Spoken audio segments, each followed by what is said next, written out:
संजय कला मंडप हो न थाए सूचना भवन हो न थाए आदिवासी पड़िया गोटे थिबा आदिवासी अच्छी एबे भी अच्छी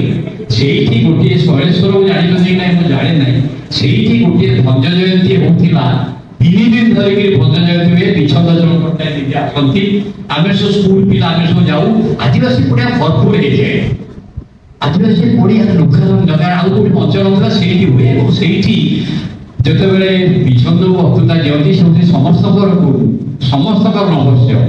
किंतु से आम स्कूल पिला पार्टी करूँ समस्त विछंद वक्तव्यटा लोक मन को पाए सत्य कथा मैं निछक सत्य कहूँ किंतु लोक पार्टी को 2 जन वक्ता जो दिन वक्तृता देवे जड़े रजत कुमार जड़े गौरी कुमार 2 दिन वक्तृता देवे लोक अपेक्षा करते एवं रजत कुमार युवक रजत कुमार जो ओजस्वी रक्तार घंटा घंटा धरिकी उपेन्द्र भंजन को ये सुंदर कविता सुंदर संगीत माध्यम परिवेषण करती लोक मुग्ध हो जाती लोक फेरला बेले रजत कुमार पाद धूली छुटे या मोर मन अच्छे आम स्कूल पिला मोर मन अच्छी ये 58 59 10 वर्ष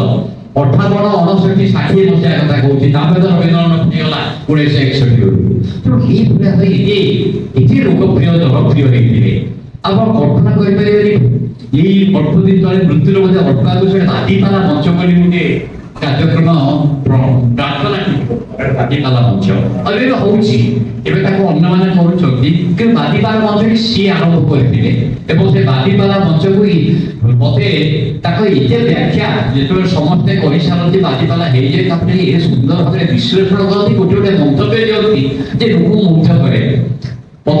टेलीफोन आसे बहुत समय आगे रजत कुमार टेलीफोन नंबर आपको देवे कि रजत कुमार व्यक्ति लिखा आप समस्ते पाखु जानी समस्त सम्मानित रजत कुमार विषय किसी कहबार योग्यता मोर अच्छी ना जानी हठात एमती एक निमंत्रण पाई मना कर साहस कर पारे जेहेतु 10 वर्ष है व्यक्तिगत भाव में व्यक्तिगत भाव में रजत सहित गोटे संपर्क आसला मत लगे मो परिवार कई जन मोर ये आशा जो मंच सम्मिलित हुए मुझे प्रथम थर रजत गोटे मंच ओडिया अस्मिता को नहीं 3 जन बाघ गर्जन से करते कहले अत्युक्ति हम ना 2 जन आम सहित आज नहांती आउ जड़े मंच आसी पद्मश्री रजत कुमार 91तम जन्म जयंती पद्मश्री रजत कुमार स्मृति संसद तरफ आज भुवनेश्वर स्थित बुद्ध मंदिर में पालित होती सभारे सम्मानित अतिथि भाव में पूर्वतन संस्कृति सचिव श्री मनोरंजन पाणिग्राही महोदय उपस्थित थे से कही कि रजत कुमार अवदान ओडिया जाति साहित्य संस्कृति प्रचार प्रसार प्रति जहाँ हूँ अतुलनीय एवं से प्रकृत ओडिया अस्मितार जड़े वार्तावह एवं आज मुख्य अतिथि श्री प्रदोष पट्टनायक महोदय केमिति रजत कुमार विच्छंद पट्टनायक एवं हृदानंद राय कलिंग भारती ना भंज आंदोलन को ओडिशा जाति रे घरे घरे पहुंचाई पारिथिले एवं तांकर लेखनी द्वारा किपरि भाव में जगन्नाथ संस्कृतिर प्रचार प्रसार सब होता से विषय आलोचना करथिले। आज मुख्य वक्ता Shri Ranjan Satpathy OTV creative head सी धारा विवरणी समय रजत कुमार जी प्रकार भाव में रथयात्रा सम्मिलित इतिहास कथा सब कहते विषय सूचना देते एवं धारावाहिक भाव में विस्मृत गजपति मान अध्याय विषय जो से कथाटी से कहते ओडिशार जातिर अमूल्य संपद बोली रंजन शतपथी कहते। अन्यतम वक्ता Shri Vijay Kumar Mohanty current affairs head news 7 सी रजत कुमार आध्यात्मिक चेतना विषय कहते किपरि भाव में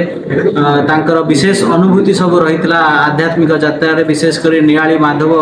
पीठर पढ़ुआ यात्रा को लेकिन रजतकर जो योगदान था विषय से आलोकपात करते एवं अन्यतम सम्मानित वक्ता श्री सुजित कुमार दास आकाशवाणी कटक सहित रजत कुमार 1950 मसीह शेष पर्यंतर जो संपर्क विषय सुदीर्घ आलोचना रखी सर्वशेष आज सभापति डॉक्टर शैलेश्वर नंद भंज आंदोलन ओडिया साहित्य नाट्य साहित्य एवं संगीत साहित्य प्रति रजत कुमार करंकर अवदान विषय आलोचना करथिले एवं ओडिशार विभिन्न स्थान बहुत साहित्य प्रेमी माने आसिकी योगदान करथिले एवं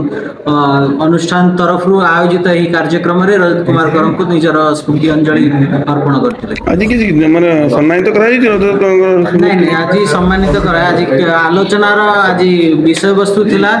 गणमाध्यम द्वारा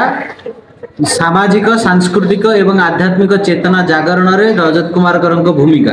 यही विषय उपरे आलोचक माने आलोचना करथिले एवं सभा रे अन्य साहित्यिक माने मध्ये तांकर मत रखि रजत करंकर जो श्राद्ध वार्षिकी हेतिला सेते बेले रजत कुमार कर निजे प्रदत्त करथिबा शांतिलता कर पारंपरिक संस्कृति सम्मान